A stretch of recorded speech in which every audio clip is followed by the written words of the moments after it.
A millionaire believed his wealth had given his son everything he could ever need. But one ordinary afternoon, he witnessed something extraordinary. Two orphan girls, with nothing to their name, offering money to his son. What happened next would turn his world upside down and change his heart forever.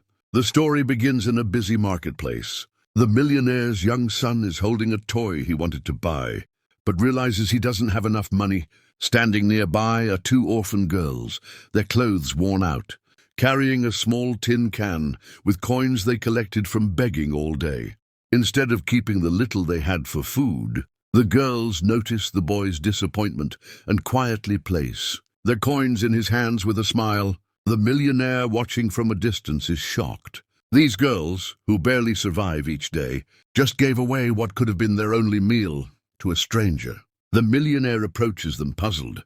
"Why would you give your money to my son, when you don't even have enough for yourselves?" One of the girls replies softly, "Because we know how it feels to have nothing. We didn't want him to feel that way, even for a moment."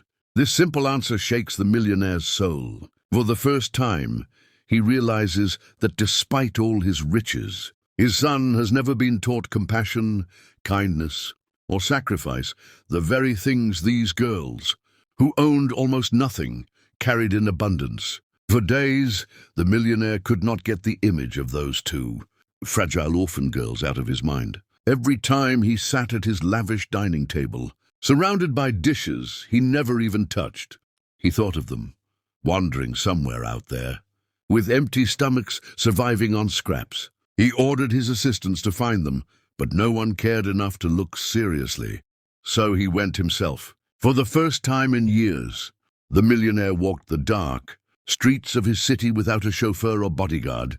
He searched near train stations, in alleys where hungry children gathered, and in markets where the poor often slept.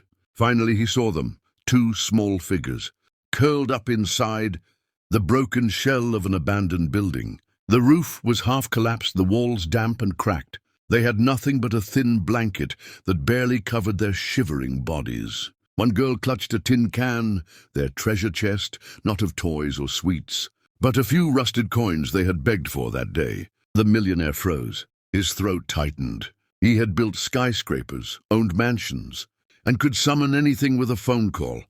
Yet here were two children with nothing, sharing a stale piece of bread between them, with smiles as if it were a feast. Tears welled up in his eyes. How could this be? He thought. How could children with so little carry hearts so full of generosity, while I, a man with everything, had lived blind to the meaning of true humanity? That night he could not sleep. He kept hearing their words. We didn't want him to feel empty, even for a moment. He realized his fortune had made his life comfortable, but it had also made his son careless, entitled, and unaware of the world beyond luxury. The next morning he made a decision. He held his son's hand and said, "There's something I want you to see, something more important than all the toys I've ever bought you." They returned to the abandoned building together. The millionaire's son wrinkled his nose at the smell, at the sight of broken bricks and garbage on the ground. But then he saw them, the same girls who had given him money. Despite their hardship, their eyes lit up when they recognized him. The boy's heart softened. He whispered, "Father, are these the girls who helped me?" "Yes, son," the millionaire replied, his voice trembling. "And today we are here to learn from them." The son looked at the girls, barefoot, hungry, yet smiling as if they carried a secret treasure the world had overlooked. For the first time, the boy felt something stir inside him. Gratitude, empathy and respect. The millionaire knelt down before the orphans, lowering himself in humility. "You gave away the little you had to my child," he said, his voice breaking. "You thought of his happiness before your own hunger. You showed me a wealth greater than all my riches combined. Today, I'm not here as a man of money. I am here as your student." In that moment, something changed forever. The millionaire's son reached into his pocket and gave the girls his toy car, his favorite one. It was a small gesture, but a beginning. The millionaire embraced the orphans, promising them a new home, food, education, and love, not as charity but as family.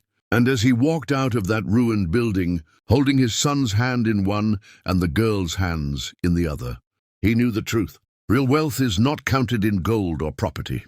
Real wealth is counted in kindness, in sacrifice, in love. That day, the millionaire didn't just rescue two orphans. They rescued him. In that unforgettable moment, the proud millionaire, a man who had spent his life standing tall in front of the world, bent his knees before two fragile orphan girls. His eyes, once hardened by business and wealth, now overflowed with tears. The world would never understand what he felt at that instant, but deep inside he knew. He was kneeling not before poverty, but before greatness. With a trembling voice he said, "Thank you. Thank you for teaching me a lesson no amount of money could ever buy. You who own so little have given me something priceless, the meaning of true wealth." The girls stared at him, confused, not understanding why a man of such status would bow to them. But in his heart, the millionaire felt something he hadn't felt in years: humility. For the first time, he wasn't the giver. He was the one receiving. He made a vow that day. These children would no longer be alone in the cold. They would no longer sleep hungry in abandoned buildings. He promised them a home filled with warmth, an education that would open doors to a brighter future, and love that would never let them feel unwanted again. Not out of pity, not as an act of charity, but out of deep respect for the strength of their hearts. From that day forward, his son watched closely. He saw how two orphans with nothing had transformed his father, and slowly it transformed him too.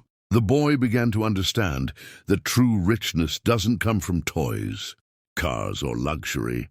It comes from kindness, compassion, and the courage to share even when you have little. The millionaire's life changed forever, not because of the wealth he spent on the girls, but because of what the girls had given him, a gift far greater than gold, jewels, or fortune. They gave him the gift of humanity, and in that gift he found the true meaning of life. The millionaire's life changed forever, but not in the way he once imagined. It wasn't the wealth he spent on the orphan girls that transformed him. It was the purity of their hearts and the innocence of their kindness. They had nothing, yet they gave everything they could to help another. What they offered him was not money, not comfort, not luxury. They offered him a gift far greater than gold, jewels, or fortune. They gave him the gift of humanity, something priceless, something eternal. Through their selflessness, he discovered a treasure beyond all riches. For the first time, he felt the true weight of compassion and love. And in that gift, he finally found the true meaning of life. And love. And in that gift, he finally found the true meaning of life.